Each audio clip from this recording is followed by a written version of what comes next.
gempa bumi dan tsunami. Terlebih dahulu kita belajar mengenai bumi kita dan teori lempeng. Nah, coba kita perhatikan struktur bumi. Struktur bumi yang paling luar adalah litosfer atau kerak bumi, terdiri dari kerak samudra dengan ketebalan berkisar 10 km dan kerak benua dengan ketebalan 80 sampai 100 km. Nah, ini kerak bumi, ini kerak benua, dan ini kerak samudra. Kemudian ada astenosfer, yaitu lapisan di bawah litosfer. Lapisan ini berbentuk batuan setengah cair dengan temperatur berkisar 1200 derajat Celcius. Ini dia. Lalu ada mantel, tersusun dari batuan vulkanik dengan temperatur sekitar 3000 derajat Celcius. Kemudian ada inti luar, outer core, tersusun atas logam cair membangkitkan medan magnet bumi, dan ada inti dalam, tersusun atas logam padat dengan suhu 6000 derajat Celcius. Nah, ini kulit bumi yang bagian padat dan yang merah ini yang bagian cair. Kemudian lapisan kerak bumi yang disebut litosfer pecah menjadi 13 lempeng yang bergerak mendekat dan menjauh. Ini dia lempeng-lempeng. Pergerakan lempeng ini akibat adanya arus konveksi. Arus konveksi ini terjadi akibat adanya arus konveksi yang ditimbulkan oleh bergeraknya aliran panas dari perut bumi. Astenosfer merupakan lapisan bawah dari litosfer yang merupakan batuan setengah cair. Arus konveksi menyebabkan astenosfer bergerak. Akibatnya litosfer yang bergerak di atasnya juga bergerak. Yang keempat, pergerakan ini menimbulkan pergeseran yang dapat menyebabkan terjadinya gempa bumi.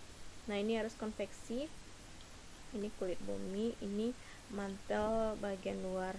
Nah, dengan pergerakan tersebut sehingga kulit bumi juga akan bergerak menjauh. Ini juga arus konveksi menggambarkan bagaimana pergerakan tersebut sehingga litosfer kerak bumi menjadi pecah. Nah, kita perhatikan arus konveksi tersebut arusnya berlawanan sehingga membuat pergerakan lempeng akhirnya menjauh. Nah, terjadilah pengeluaran nanti dari magma cair di dalam perut bumi. Ini dia.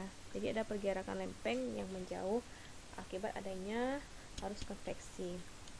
Nah, dalam Al-Quran ayat 6 di surat Al-Tur dinyatakan, dan laut yang di dalamnya ada api. Surat 52 ayat 6. Nah, kita belajar mengenai Pangea. 300 juta tahun yang lalu permukaan bumi merupakan satu kesatuan yang disebut dengan Pangea. Ini dia gambaran bumi sekitar 300 juta tahun yang lalu. Kemudian 200 juta tahun yang lalu Pangea terbelah menjadi dua. Ada Gondwana, Afrika, Australia, Antartika, dan India, dan Laurasia, Eropa, Amerika Utara, dan Asia yang bergerak ke arah yang berlawanan.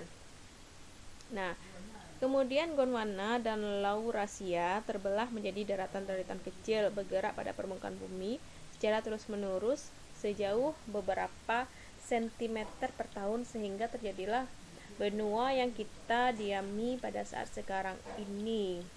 Jadi awalnya semuanya benua itu bersatu karena pergerakan lempeng arus konveksi sehingga benuanya terpisah. Nah, ini animasinya. Nah, bisa kita lihat bagaimana di sini bersatunya dahulu benua tersebut dan karena pergerakan lempeng akhirnya memisah.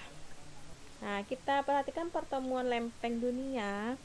Ini Atlantik Tengah, ini Amerika. Nah, kita perhatikan ada beberapa lempeng yang kalau kita satukan itu awalnya adalah bagian dari pecahan lempeng sebelumnya. Jadi bisa dikatakan ini bentuk patahan konveksi yang terjadi, konveksi patahannya. Nah, ini lempeng yang terbentuk.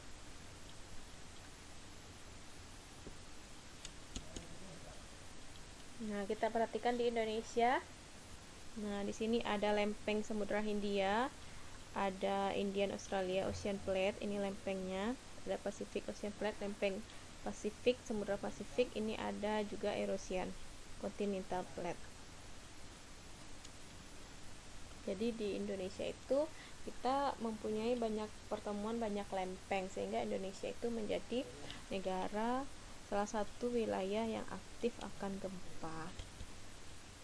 Nah, ini tadi bagaimana pergerakan lempeng yang mengakibatkan nanti dengan berpisahnya antara lempeng, sehingga akan menghasilkan contohnya di sini gunung berapi yang aktif, sini juga. Makanya di Indonesia banyak adanya dinamakan Bukit Barisan, itu lempeng kita itu aktif di bagian tersebut. Nah, mengapa ada gunung api? Coba kita perhatikan di sini. Ini pertemuan antara dua lempeng. Pertemuan lempeng Indo-Australia dan lempeng Benua Eurasia. Nah, dengan lempeng ini aktif bergerak, sehingga dengan demikian cairan magma bumi akan bisa naik ke permukaan bumi. Gempa merupakan peristiwa alam terjadi secara mendadak, timbul karena adanya pelepasan energi sebagai akibat pergeseran relatif batuan atau lempeng tektonik. Gerak bumi dalam banyak kasus menimbulkan banyak kerugian harta benda, bahkan korban manusia.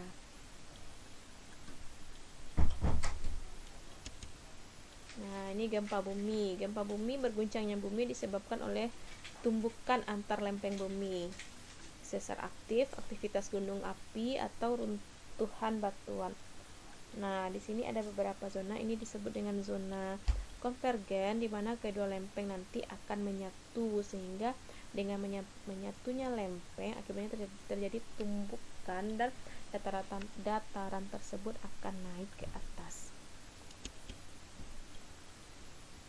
Kemudian gerakan tiba-tiba yang terjadi di dalam kerak atau mantel bagian atas bumi juga disebut dengan gempa bumi. Nah, lalu ada dinamakan zona divergen, di mana gerakan lempengnya adalah berlawanan. Ini sehingga menyebabkan juga bisanya terjadinya gempa bumi, dan magma juga bisa melepas ke atas permukaan bumi. Nah, lalu ada gerakan yang tiba-tiba terjadi di dalam kerak mantel bumi bagian atas. Nah, itu biasanya terjadi karena zona geser. Nah, jadi dengan zona geser nanti akan timbul patahan jika gempa tersebut terjadi. Nah, ini peta lokasi gempa bumi di Indonesia tahun 1600 sampai 2004. Kemudian kita perhatikan kedalaman merah hati di sini kedalaman gempanya kecil dari 50 km, merah darah 50 sampai 100 km, kuning 1 sampai 200 km, hijau 200 sampai 300 km, dan pink besar dari 300 km kedalaman gempanya. Paling banyak di sekitar Sulawesi. Di Indonesia itu paling aktif sekali gempa yang terjadi. Nah, kita lihat di daerah Sumatera. Ini adalah lempeng Indo-Australia. Nah, kita perkirakan di sini terjadi pergerakan lempeng, sehingga di bagian daratan ini adanya terbentuk yaitu Bukit Barisan.